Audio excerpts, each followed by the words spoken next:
200 মিলি ঔষধ এই বাচ্চাটাকে খাওয়াইছিলাম।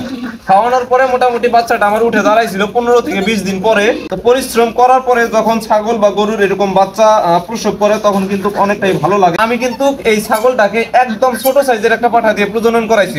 আসসালামু আলাইকুম ভিউয়ার্স, এই ছাগলটা এই মাত্র বাচ্চা দিল। এই যে দেখতে পাচ্ছেন এখানে 3টা বাচ্চা, তার মধ্যে এই যে দেখতে পাচ্ছেন ছোট বাচ্চাটা এটাই প্রথমে হয়েছে। তো এটা কিন্তু পাঠা বাচ্চা হয়েছে। তারপরে এই যে কালোটা হয়েছে, কালোটাও পাঠা বাচ্চা। তো এই বাচ্চাটা 3য় নম্বরে হইলো। এটা হইলো পাঠি বাচ্চা। তো 2টা পাঠা এবং একটি পাঠি বাচ্চা হয়েছে।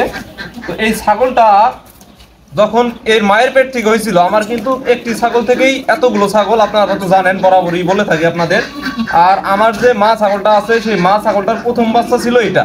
এই ছাগলটা যখন এর মায়ের পেট থেকে হয়েছিল, মোট কথা এর বয়স যখন 7 দিন ছিল, তখন এই ছাগলটা প্যারালাইসিস হয়ে গেছিল। যে পিছনের পা আছে সেই পা দুইটা কিন্তু একদম অবশ হয়ে গেছিল, মোট কথা দাঁড়াতে পারতেছিল না। তো আমি একজন ডাক্তারের পরামর্শ নিয়ে ভিটাডি প্লাস এবং ক্যালপ্লেক্স এই যে ঔষধ দুইটা আছে 100 মিলি করে নিয়ে আসছিলাম। আনার পরে হাফ চামচ করে ঔষধ, মোট কথা ক্যালপ্লেক্স হাফ চামচ দিছিলাম সকালবেলা এবং ভিটাডি প্লাস হাফ চামচ দিছিলাম বিকেলবেলা। দেওয়ার পরে মোটামুটি আমি 200 মিলি ঔষধ এই বাচ্চাটাকে খাওয়াইছিলাম। খাওয়ানোর পরে মোটামুটি বাচ্চাটা আমার উঠে দাঁড়াইছিল 15 থেকে 20 দিন পরে।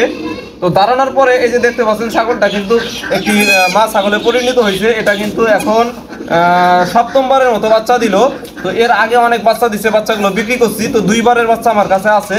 তো একবার দিছিল 3টা বাচ্চা, সেই 3টা বাচ্চা আমার কাছে আছে। তারপরে দিছে 2টা বাচ্চা, সেই 2টাও আমার কাছে আছে, আপনাদের দেখাবো। তারপরে যে দেখতে পাচ্ছেন এবার 3টা বাচ্চা হইলো। তো বাচ্চাগুলো পেয়ে অনেক আমি খুশি, কারণ অনেক পরিশ্রম করি এই ছাগলগুলোর পিছে।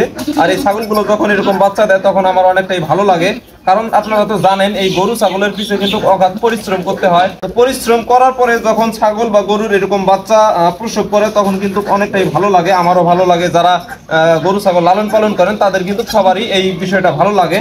তো 3টা বাচ্চা হয়েছে। তো এই 3টা বাচ্চা পেয়ে মোটামুটি অনেকটাই খুশি আমি। তো বাচ্চা 3টাও দেখতে পাচ্ছেন অনেকটাই গ্রোথফুল, এই যে দেখতে পাচ্ছেন অনেক ভালো কিন্তু চেহারা বাচ্চাগুলোর। আর আমি কিন্তু এই ছাগলটাকে একদম ছোট সাইজের একটা পাঠা দিয়ে প্রজনন করাইছি। মোট কথা দেশি যে ছাগল, ব্ল্যাক বেঙ্গল ছাগলের যে পাঠা আছে ছোট, এই যে এরকম সাইজ, এর থেকেও কিন্তু ছোট সাইজের পাঠা দিয়ে আমি প্রজনন করাইছিলাম। তো করানোর পরে ভাবছিলাম যে বাচ্চা অনেক ছোট ছোট হবে। তো আমি তো বাচ্চা দেখে অবাক হয়ে গেলাম যে এত ছোট ধরনের পাঠা দিয়ে প্রজনন করার পরেও দেখতে পাচ্ছেন বাচ্চাগুলো অনেক সুন্দর হয়েছে। মোট কথা গ্রোথ অনেক ভালো। তো এখনো যেহেতু বাচ্চার শরীরটা শুকায় নাই, শুকাইলে কিন্তু অনেকটাই ভালো দেখা যাবে। তো এখন ক্যামেরার সামনে কেমন দেখা যাইতেছে তো বোঝা যাইতেছে না, যেহেতু শরীরটা ভেজা।